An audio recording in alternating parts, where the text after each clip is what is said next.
Welcome to Lafayette We're Here, the French history podcast for the American public by a Frenchman. I'm your host, Emmanuel Dubois, and today we have a special episode. We have a guest, Salina Baker, and together we will discuss Nathanael Greene and Lafayette, partners in freedom. So Salina, please introduce yourself to the public and tell us where does your passion for history comes from. My name is Salina Baker. My passion from history really actually came from my mother, who kept books, biographies in the house about different people. And the first biography I read was when I was 12 was Napoleon. And she had a lot of different biographies, Lincoln, Mary Todd Lincoln. I can't remember who all, but I started reading them as a kid, and it just kept my interest in history alive until I got in high school and things, kind of got swept away there. But I've always been interested in history. And you seem very interested in the people that made history, like biographies and stuff like that. That's cool. And Napoleon for our first one, I can relate. Yeah, I'm sure you can. And so tell us about your latest book, The Line of Splendor, a novel of Nathanael Greene and the American Revolution. Yes, I actually wrote a 4-book historical fantasy series about the American Revolution called Angels and Patriots.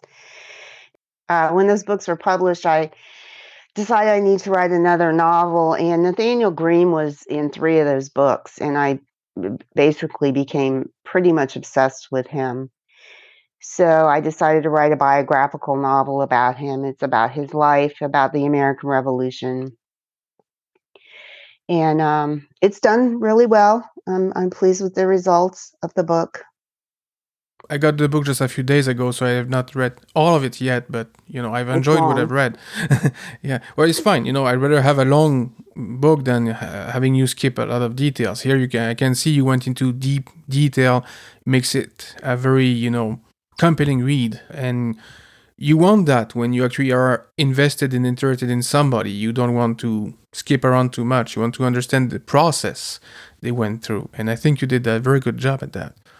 So, Thank you. I did include a bibliography as well, so that people that had interest in reading more or knew where I got my resources from could see that. I didn't put every single resource in there, but I did put quite a few. Yeah, you did. For the It's always readers. useful, definitively.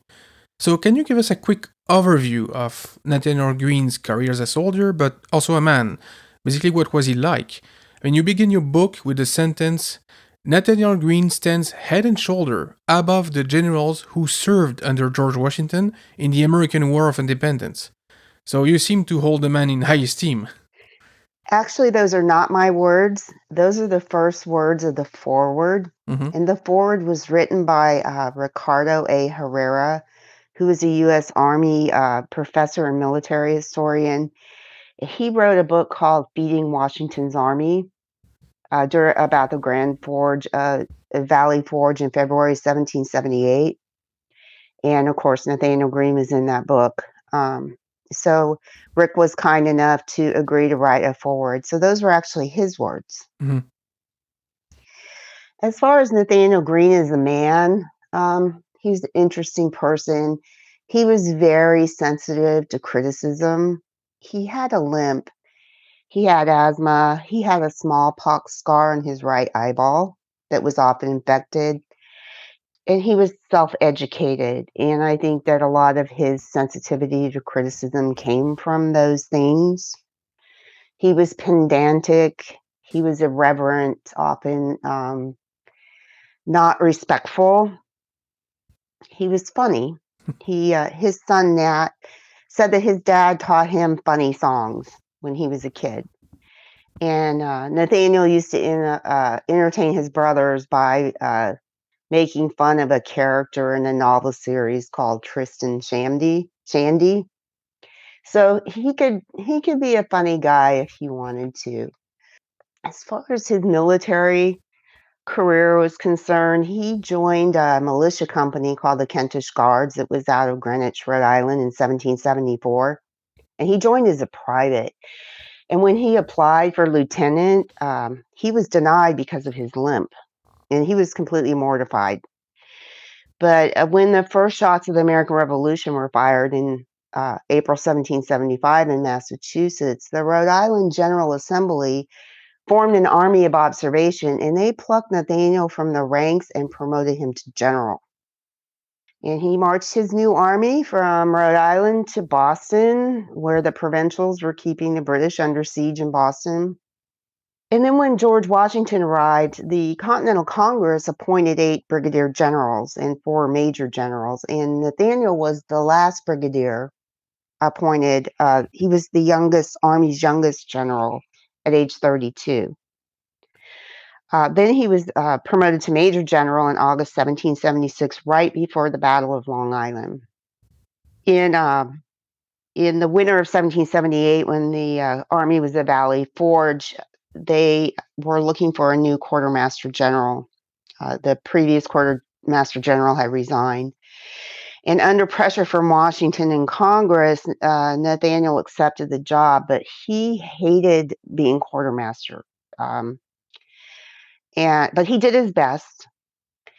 After he resigned in July 1780, his letter to Congress, his resignation letter, as an example of his disrespect, his letter so infuriated members of Congress that they threatened to remove him from the Army. And Washington put a stop to those threats. Right after that, he oversaw the tribunal of Major John Andre, who was accused of espionage with Benedict Arnold to sell the plans to West Point. And right after that, Nathaniel was given command of West Point for a whole week. And then when General Horatio Gates lost to Cornwallis in Camden, South Carolina, Congress let Washington choose his own general to command the Southern Army and replace Gates. And he chose Nathanael Greene. And Nathaniel commanded the Southern Army. And this is where he broke all these military doctrines, divided his army, and he managed to chase Cornwallis out of the Carolinas and into Virginia, where Cornwallis ended up surrendering at Yorktown. So that's pretty much his military career in a nutshell. It's a very impressive rise. I mean, you went from private to brigadier in like 2 years. That's, that's on par with Lafayette, if not even faster than Lafayette.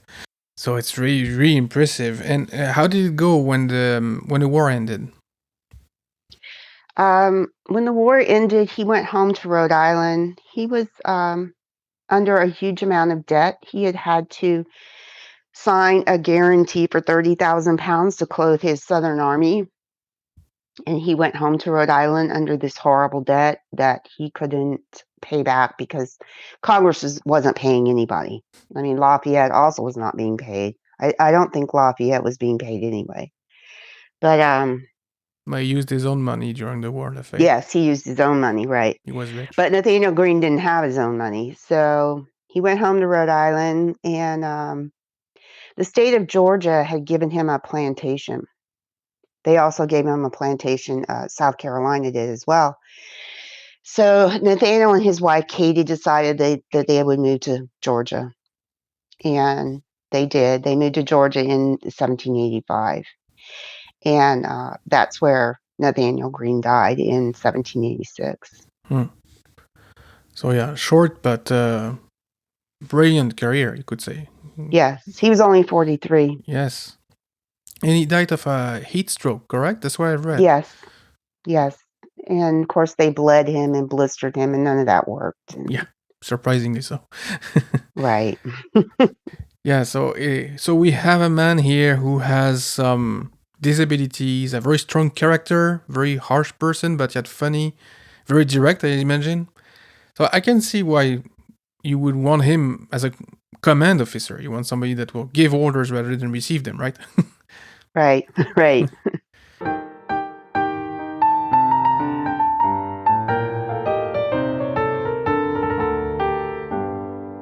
How did he meet the Marquis de Lafayette, and what kind of relationship did they have? Because everybody knows about the Washington and Lafayette relationship, very father to son. I mean, they were quite the age difference, but here they're only 9 years apart, so they're basically the same generation, you could say. He met Lafayette in August of 1777, not long after Washington met Lafayette himself. He met him in Warwick Township, Pennsylvania, at headquarters there. And Nathanael Greene wrote that Lafayette was a very sweet-tempered young man, which was a big compliment coming from Nathanael, because a few months before that, Nathanael Greene, Major General John Sullivan, and General Henry Knox promised to resign from the Continental Army if there were French officers who were allowed to be made Major General over them. One of them in particular came over here and was supposed to be promoted to Major General over them and take over the Continental Artillery, which of course General Knox was in charge of. And they had just threatened to resign right before Nathanael met Lafayette. So for him to say that was a huge compliment. But I get their point of view. Also, you have those French guys coming over, taking important roles in the army, especially Lafayette. I mean, when he comes over, he's 19 years old. He's basically a kid. Right. But I recall when I did another interview, and we talked about when Lafayette came over to America. He believed in the cause more than many Americans, I think, believed in their own cause. And also, he was trained as an officer in the French army. And we like to point out that at this point in time, French officers are trained to beat one army, the British Army. So they know they know the British Army probably better than it knows itself, because they want to defeat it, especially after the 7 Years' War that left France, shattered. Which didn't Lafayette lose his father during that war? He did. His father was killed in Germany. I don't recall exactly where, but he was killed in one of those battles. So he had some personal history, even though Lafayette, I think, was 2 years old when this happened. But yeah, France as a country was deeply wounded by the 7 Years' War and lost, its North American empire because of it.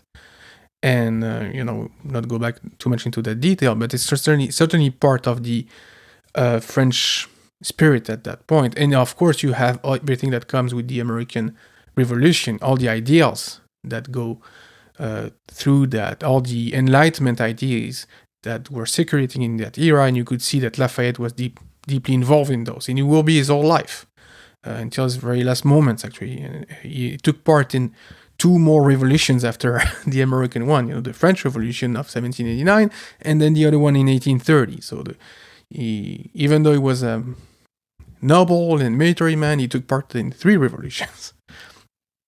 That's not everybody does that. And right. Quite an accomplishment, yes. It is. And I would say, nobody's perfect, but he stayed pretty true to his own beliefs his whole life, which is not that common, especially when, he had a pretty long life. And which brings me to the next point. The war in America was very hard for everybody, especially for the Americans, of course. And over the course of the war, were there moments when Washington, Greene, and Lafayette didn't see eye to eye? You told me that Greene had a very strong character. So were they opposed sometimes on some course of action, or did they have a very beautiful cooperation? I've never read anything where Nathanael and Lafayette didn't see eye to eye, where they disagreed on anything. But that doesn't mean that's, I don't know every single thing about Nathanael Greene, but I've read a lot of his letters, and I've never seen him write anything derogatory or argumentative about something that Lafayette did. Washington and Greene often didn't see eye to eye. Like I said, Nathanael was sensitive to criticism, and oftentimes he was commanding Virginia regiments or divisions, and Washington wouldn't write Congress saying, "Oh, you guys did a great job," like during Brandywine or Monmouth. And this bothered Nathanael Greene, and he would confront Washington about it and say, "Why did you do this?" And Washington would tell him every time, I'm not going to highlight the Virginia regiments because Congress is going to think I'm playing favorites. And so this didn't often set well with Nathaniel. And that's probably most of the times they didn't see eye to eye. So it was probably pretty conservative. Nathaniel was frustrated with Washington when he was in the South because he felt like he wasn't getting enough support from Washington, but other things were going on in the North at that time. Yeah, generals always complain that they're not getting enough support when they're in the field. Right. You know, that's something you always see, especially with big campaigns like that on a huge amount of territory. You just can't send support everywhere. It's just not doable. Right. And I can see his grievances were with Washington. It's because of the role of Washington. Washington is a general, but he's also a politician. You know, he has to find a balance here. Greene was a general. So he didn't have to strike that balance. He has to win the war. Right. And that's exactly what you said. He was not a politician, and he wasn't good with diplomacy. And he saw that Washington had all these troops marching down to Yorktown, and Nathaniel's like, why can't he send me some of these troops? You know, he's got like 15,000 men, and Nathaniel has like 2,000. So you can kind of see Nathaniel's frustration over that too. Of course. And I know, there were some operations that engaged both Lafayette and Greene. And I was wonder, even after a few years with the Continental Army, Lafayette was still a foreigner. He was still a French officer. I know he was not the only one. And then later in the war, a whole French army came over to America with Rochambeau. And the French fleet came over also with the Admiral d'Estaing. But I still wonder, was Lafayette still needing the support of some officers like Greene to be accepted within the Continental Army? Was that, it was not an issue anymore pretty quickly? Because you mentioned at the beginning there were frictions. I think it wasn't an issue anymore pretty much after Brandywine, when Lafayette got wounded there, shot in the leg. I think that he proved himself, that he was willing to take a bullet, literally, for the Continental Army and the Americans. So I don't think Lafayette needed to prove himself too much after that. Yeah, it makes sense. And I know after he went to France to help get the more French help, he was a useful diplomat in that respect. And I think that was very much appreciated in the States. And were there some operations where Lafayette and Greene would have to work directly together in the South in those campaigns, or then not working together? In the South, they did not work directly, physically together. Nathanael Greene had command of Delaware all the way down to Georgia, which was given him in October 1780. When Washington sent Lafayette to Virginia about 5 months after Nathaniel took over the Southern Army, which he took that over in December 1780. And then I guess it was when Benedict Arnold arrived in Virginia, correct me on this, but I think it was then when Washington sent Lafayette there with about 1,500 troops.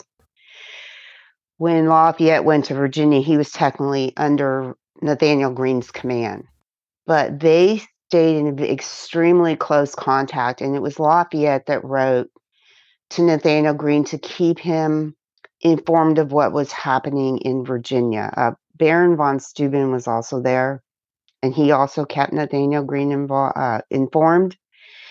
And I think this was, even though they were long distance, they were working very closely together, keeping each other informed of what was going on. And in fact, one of the most famous quotes Nathanael Greene ever said was, "We fight, get beat, rise and fight again." And this was after the Battle of Hobkirk's Hill. He had lost another battle. And he wrote to Lafayette.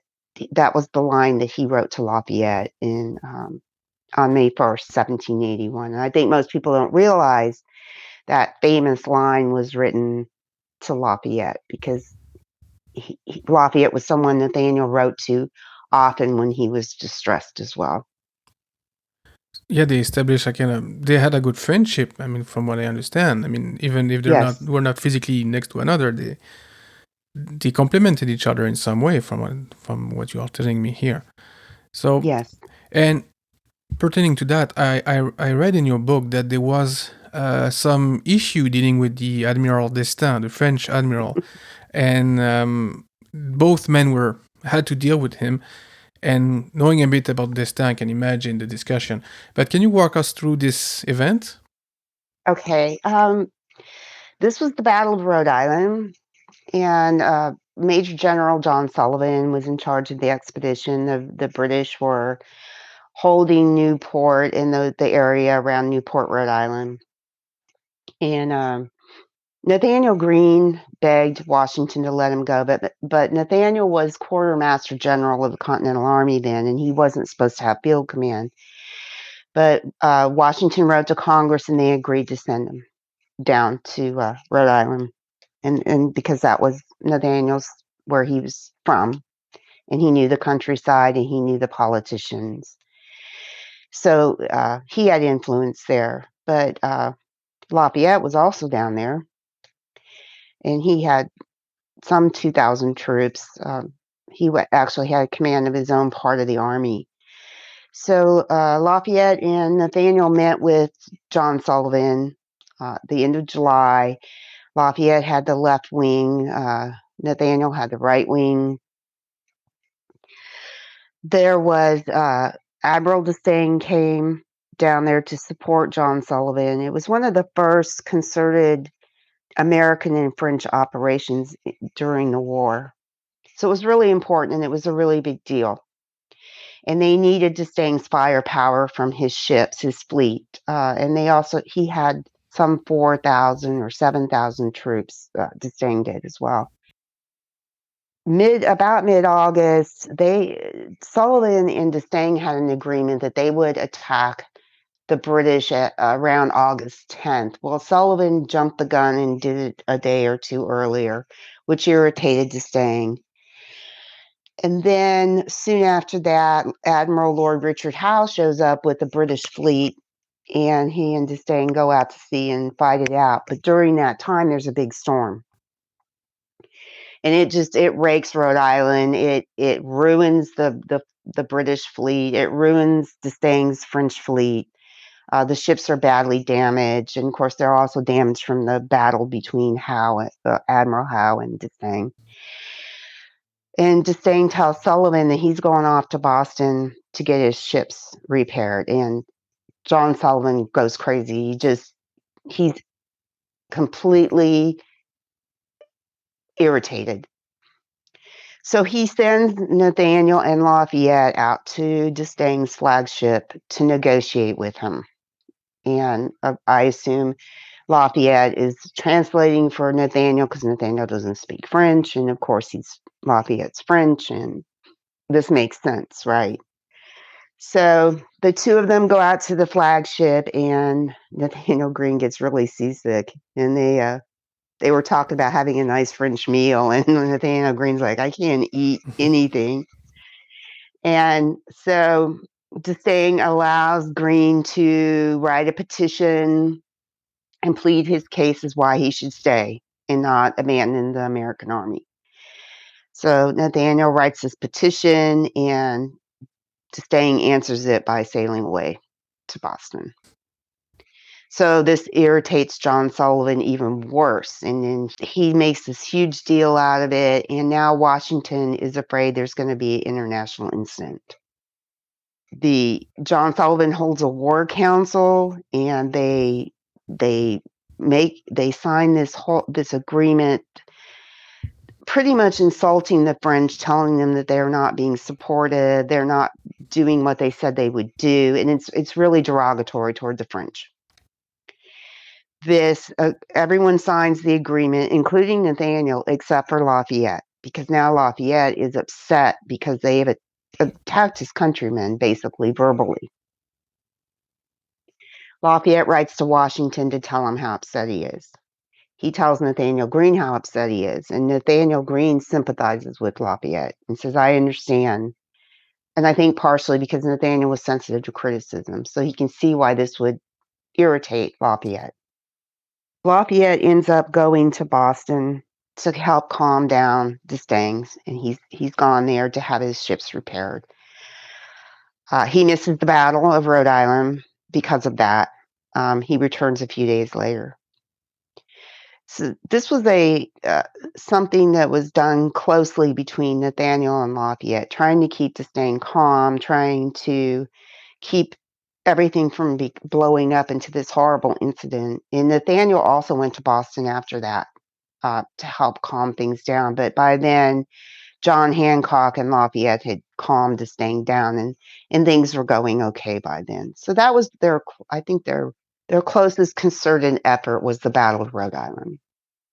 I can imagine Lafayette being between D'Estaing and Greene and translating in every sense of the word, because I'm pretty sure it was not a straight translation. You told me how direct Greene could be, and D'Estaing being this traditional French Navy officer.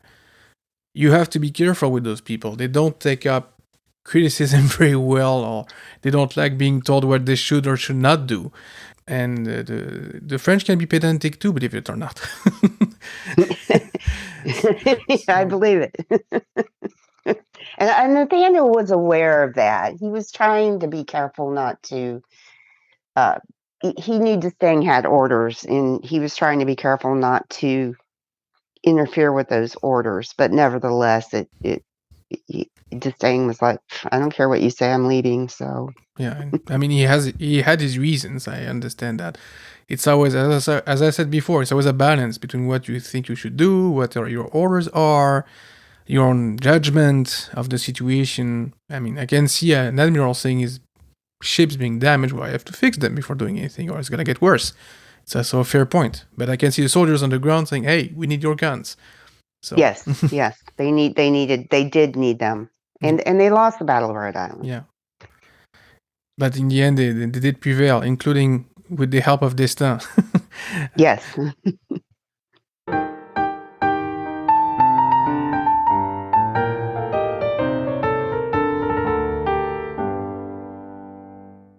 To go back to what I said before, Lafayette was very ideologically involved with the American cause, the American Revolution, because I think he felt it went beyond what was going on in the America at this point. It was a turning point in the way we actually consider state and organization in countries and democracy and all this stuff. I mean, and he was proven right just a few years after in his own country of France. So he went risking everything overseas for this with his own money, as we said. And so his commitment cannot be denied or understated. And would you say that Greene shared the same commitment, or he was a soldier doing his job? No, he shared the same commitment. The opening quote that in my book is, I'm determined to defend my rights and freedom or die in the attempt. And Nathanael often said things like that. He said he was determined to save South Carolina or die in the attempt. And he left his family. He left his wife was pregnant with their first child. They were pretty much newlyweds when the war broke out, and he still left her with his family and went off to war. And he didn't go home during the war, but only a few brief days. He was completely committed to the cause. And in fact, Nathanael Greene, Henry Knox, and George Washington were the only 3 generals that fought the entire Revolutionary War. And Nathanael Greene was so committed, like I said, when he was in command of the Southern Army, he wasn't getting money from Congress to support his army, or the money he got was worthless. He signed a guarantee for £30,000 to clothe his own army, and he didn't have that money. But he risked everything, including his own family, to do that. and he gave everything he had, even days when he was ill. He suffered from jaundice. He was extremely ill during the Battle of Rhode Island. So his commitment level was definitely the same as Lafayette. He believed in nationalism, but he didn't believe as much in the political parts of it. He dealt with politicians a lot, and he kind of disapproved of the way politicians handled themselves, to be honest. I can see why, though. Especially from a Yeah. soldier's point of view, sometimes you can find Yes. politicians to be a bit sneaky, let's put it this way. And so they had this great relationship during the war. And did Lafayette and Greene remain friends after the war? Did they still exchange letters or stuff like that? Yes. And in fact, Lafayette came to visit Nathanael Greene. He came back to America in 1784. He came to Rhode Island to visit Nathaniel. They were living in Newport. And in fact, one of his daughters, Cornelia, remembered this visit, and she had a crush on Lafayette. And he told her to call him my dear Marquis. And she wrote about this, how she remembered him visiting them. And Nathanael Greene was buried in Savannah, Georgia. In his body, they didn't know where he was buried for 100 years after, like, his wife died and stuff, and no one knew where his remains were. When they found Nathanael Greene's remains, he was wearing white silk gloves, the kind that a French officer would wear, and it was assumed that Lafayette had given him those gloves, and he'd also given him some silver presentation cups as well. So they did remain close after the war. I saw that Washington wrote personally to Lafayette to let him know about Greene's death. Yes, And he did. And as you said, it was a sudden death. He was pretty young. And how do you know how this? How did his demise affect Lafayette? Do you know that? I don't know for certain, but I can guess it affected him badly. Before Nathaniel died, he promised him that Nathanael Greene had a son named George Washington Greene, just like Lafayette had a son named George Washington, right? So Lafayette promised Nathaniel that he would see to it that his son, Nathaniel's son George, would be well educated. So when George turned 12, Lafayette wrote to Katie Greene, Nathaniel's widow. This was a year after Nathaniel died. It was 1787. He wrote to her and said, "Send George to me, under my care. I'll pay for his education. He can live with us on my family." At first, Katie didn't respond, but Henry Knox urged her to do this and said, "Your son deserves this kind of education." So she sent George to France for an education. So when the French Revolution started playing out, George began to panic, and he wrote home to his mother, Katie, and said, "Please send me money. I need to come home." And about the time he returned to the United States, Lafayette, of course, was in prison. But this was something Lafayette did for his friend Nathanael Greene because it was important that his son have an education. And Katie Greene was still trying to get out from underneath the debt that Nathaniel had left her when he died. Also, when Lafayette came back to the States in 1824, he went to Savannah, Georgia, and he laid the cornerstone for the Nathanael Greene Monument that's there in Johnson Square. It's still there. When they did find Nathaniel's remains in 1901, he was buried with his son, George. George ended up drowning in the Savannah River right after he came home from France. When they found Nathaniel and his son George's remains in the Grand Vault there, they moved their remains underneath that monument that Lafayette laid the cornerstone for.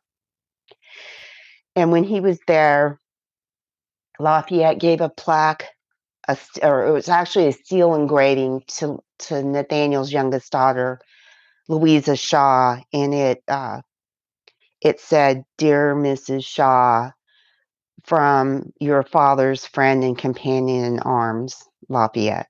So it was really, when I read that, it was really a kind of heart, tearing up about, this is how close he felt to Nathanael Greene. Yeah, it's a very deep relationship that they had. It goes beyond just fighting together. I think they had some intellectual connection here because, Lafayette knew I don't know how many hundreds of people during that war.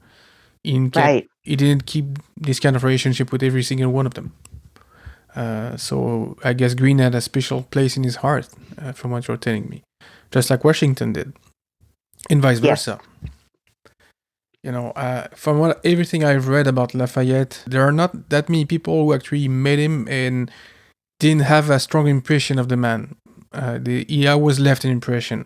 Not everybody loved him, of course. Nobody's perfect, but nobody considered him somebody to be forgotten or not respected for some reason. Right. He was very respected. He had a very troublesome period in France during the Revolution, from hero to zero. He was the most loved soldier of France. Then he was considered a traitor by some. As you said, he did some prison time. He was freed by Napoleon, funnily enough, even though Lafayette never liked Napoleon, considering him a usurper. But he spent some time in, if memory serves, in Austria in prison when he left France. He was actually not captured by the French. He was captured by other countries who were opposing the revolution. So it's a complicated second half of his life. And then he took part in as I said, the Revolution of 1830. He saw many rulers fall, this man. Just in one country. Anyway, so is there anything else you'd like to point out about either Lafayette or Greene or the narration? Not too much. I think one thing is I have noticed, and I might be wrong, that Lafayette seems to be better remembered than Nathanael Greene. Not necessarily people that are big into the Revolutionary War, but kind of maybe you're a more average person. Mm-hmm. If you ask them who were generals during the war, they'll say Washington. They might say Lafayette. And it was probably because he was young. He was French. He was very close to Washington. Nathanael Greene kind of gets overlooked. And he shouldn't, because actually, if it wasn't for him driving Cornwallis out of the Carolinas and into Virginia, Yorktown, the surrender at Yorktown likely would not have happened. At least not then. So I'm kind of hoping that my book about Nathanael Greene brings him back a little bit more back into the light where he belongs. Not saying anything about, trying to say Lafayette deserves less attention, because that isn't true, because Lafayette is definitely in the novel, because he was an extremely important part of the Revolutionary War, the American Revolution. Yeah, I recall when I read the first serious book I would say I read about the American Revolution was Almost a Miracle by John Furling. Read that, I don't know, 10 years, 15 years ago. And I recall he talked a lot about that important role that Greene played at the end, to drive the British out. And yes, this campaign, I've studied military campaigns. This is one of the big ones. This is one of the campaigns you could see they played it out completely. It has to work out, otherwise, you don't know how long it's gonna keep going. And Cornwallis is no beginner, is no. Oh yeah, he definitely was no beginner. He was a very competent general. That he was sent over for a reason, and he was doing his best, of course, as any officer would. So defeating him in the manner that they did, with the coordination that they had between the French army and the Continental Army and the French fleet, especially in this era, quite an achievement. Honestly, quite an achievement with the results that we all know today. Yes, it's unbelievable what they managed to accomplish. It is, and I hope people will try to learn more about Nathanael Greene, because you're perfectly correct. He's not one of the big names everybody knows, and he should be. So he was a big part of it. It's just like, when you talk about the Napoleonic era, people don't know the marshals often, except a couple, maybe Ney or Soult, but, and they were as important as he was in some point. So it's something that people should be more interested in, the people around the big figures. Okay, maybe Washington and Lafayette are the big figures, but you have all these other people around them that played a very important role and tend to be forgotten. And it's something that, Right. Books like yours or podcasts like mine, we try to bring back into the public. Before we sign off, please tell people where they can find you, your book, and your work. I have a website. It's Salina Baker, salinabbaker.com. That's SALINA Baker.com. My books are on Amazon or any of the major retailers, or you can find them on my website and click through to Amazon to purchase the books. I have a blog as well, but I won't get into all of that extra strenuous stuff and confuse everyone. So That's fine. Well, Salina, I really appreciate you reaching out. This discussion, I learned a lot, and I will keep learning a lot about Mr. Greene. It was a great opportunity. I will finish your book. I'm not done yet. I will go all the way. I promise you. Thank you, Emmanuel. Again, it was a pleasure to have you on the show, and we'll talk again soon. Great. Thank you so much for having me. I enjoyed it very much. Me too, and I learned a lot, and I'm sure the listeners will too. You can find the Lafayette We Are Here podcast wherever you get your podcasts, or on LafayettePodcast.com. If you enjoyed the show, please consider becoming a patron at patreon.com/Lafayette Podcast. You can also reach me on social media or by email. All the links are on the website. The music for this podcast is the Marche pour la cérémonie des Turcs, composed by Jean-Baptiste Lully, arranged and performed by Jérôme Arfouche.